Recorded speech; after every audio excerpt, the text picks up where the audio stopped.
So next up, podcast listeners, the Pennsylvania Senate candidate, I think this is the same guy that had a heart attack. He wants to empty the prisons in California. He once said that. And this is in the Daily Caller, okay?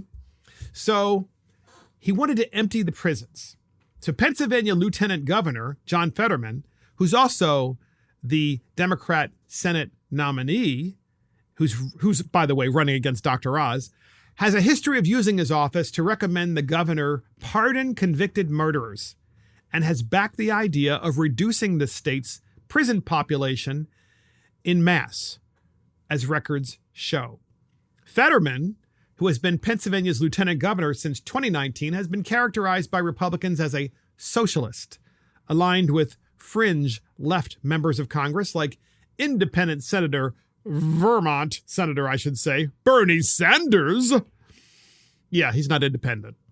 While in power, Fetterman seemingly endorsed policies favoring the mass release of prison inmates and said he is trying to get as many folks out of prison as we can.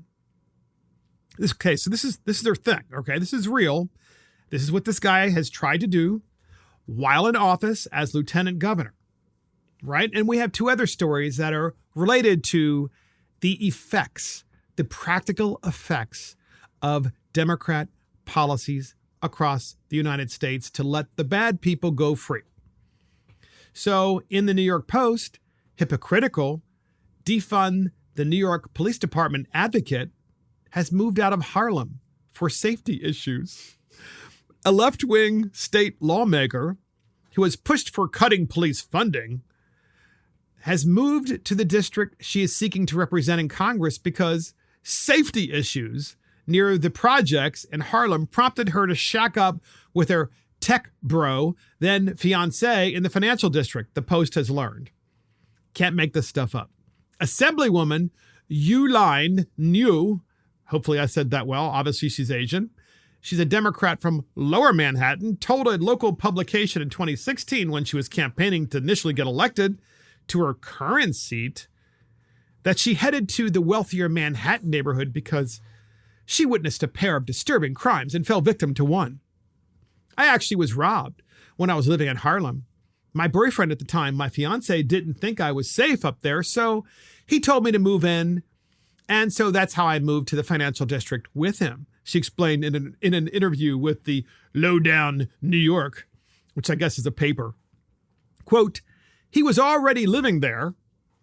4 years later, since the updated issues section for her most recent assembly campaign read, she believes that, quote, we are long overdue for police reform in this country and that we need to defund millions from the police in order to put critical funding back into our social services, education, and housing. Key comment in her quote, by the way, on her campaign website, we need to defund the police. All right. So here's a woman who moved, okay, from one crime-infested neighborhood to a really safe neighborhood, and with her boyfriend, now her fiance, there's a surprise, and was a current assembly member, has decided that she wants to defund the police. And this is like Democrat 101 across the country. And we have another story about the consequences of Democrat policies in the country. First, you heard John Fetterman in Pennsylvania, then this lady in New York City. And now you have in the Wall Street Journal, Ken Griffin. Okay? Ken Griffin is moving Citadel from Chicago to Miami following crime complaints. So get this, ladies and gentlemen. This is, by the way, probably the single biggest story of the week. All right? Anybody with half of a brain would want this guy and his company in their state. And you'll understand why that's the case after I read this. Billionaire Ken Griffin is relocating his big hedge fund from Citadel, it's called Citadel, from Chicago to Miami. The third major employer to announce the move of a corporate headquarters from Illinois in the past 2 months. In a letter to employees just today, Mr. Griffin said he had personally moved to Florida and that his market-making business, Citadel Securities, would also transfer to Miami. He wrote that he views Florida as a better corporate environment, and though he didn't specifically cite crime as a factor, company officials said it was a consideration. Mr. Griffin has been the wealthiest resident of Illinois. Listen to this, ladies and gentlemen. He's the wealthiest person in Illinois. So his departure will hurt state tax collections on both the individual and the corporate side because he's moving personally and he's moving his company out of the state. It could also be a blow to Chicago's philanthropic scene. And this is where we're going with this. Mr. Griffin has given more than $600 million in gifts to educational, cultural, medical, and civic organizations in the Chicago area. Mr. Griffin, who is 53 years old, has an estimated worth of $28.9 billion and is among the world's top 50 wealthiest people, according to the Bloomberg Billionaires Index.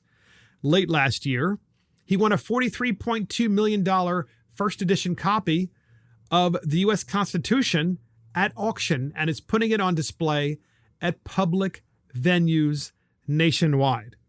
So this is a good corporate citizen, at least from the superficial look here, okay?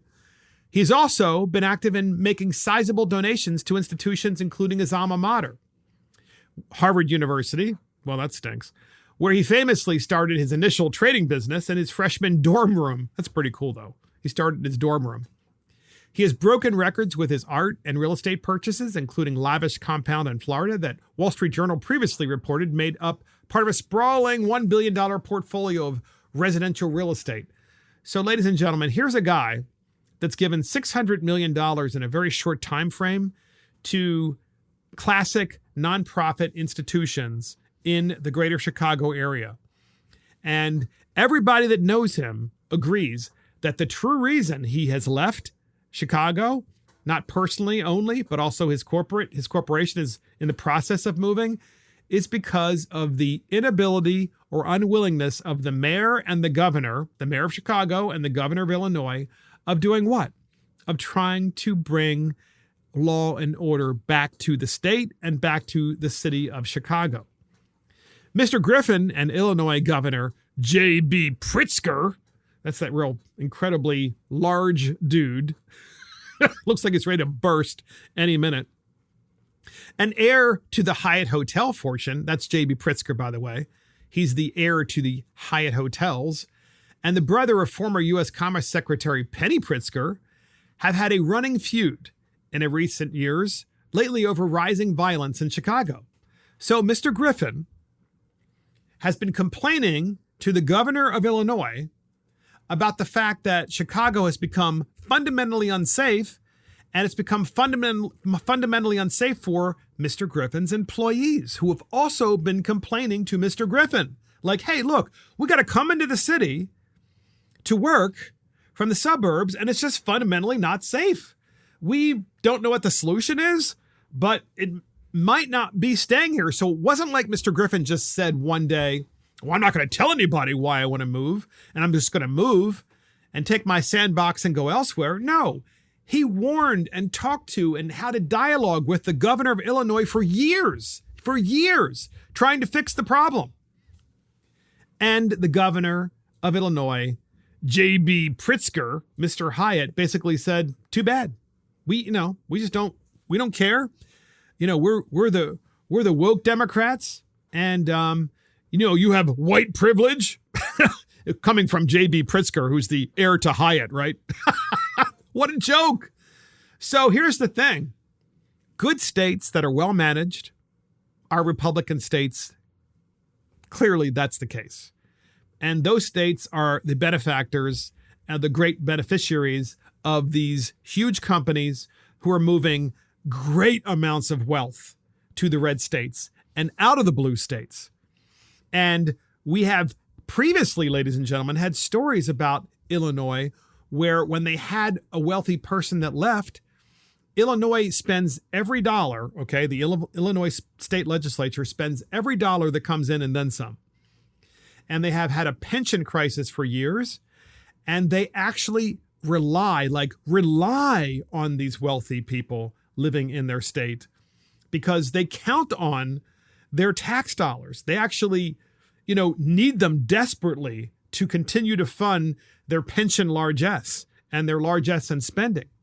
So here you have someone else, yet another person and an entire firm that's leaving. The Wall Street Journal didn't speak to what the overall dollar figure would be and the impact would be on Chicago and on Illinois as a state. But let me just say this. If you are in the middle class in Illinois, or if you are in the upper middle class in Illinois, and you have the ability, okay, which you probably do, it would be uncomfortable. It wouldn't be easy. I know it's never easy to leave a state. Trust me. I have the same problem.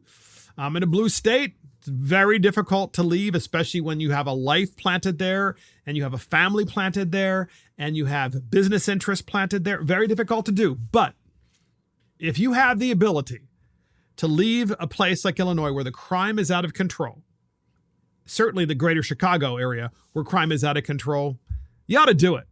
You ought to do it. It's high time. It's high time that the citizens of this great country leave those dangerous cities, those who can, and it's the only teaching moment for Democrats that their cities, unfortunately and very sadly, and or maybe even their states, are going to have to collapse.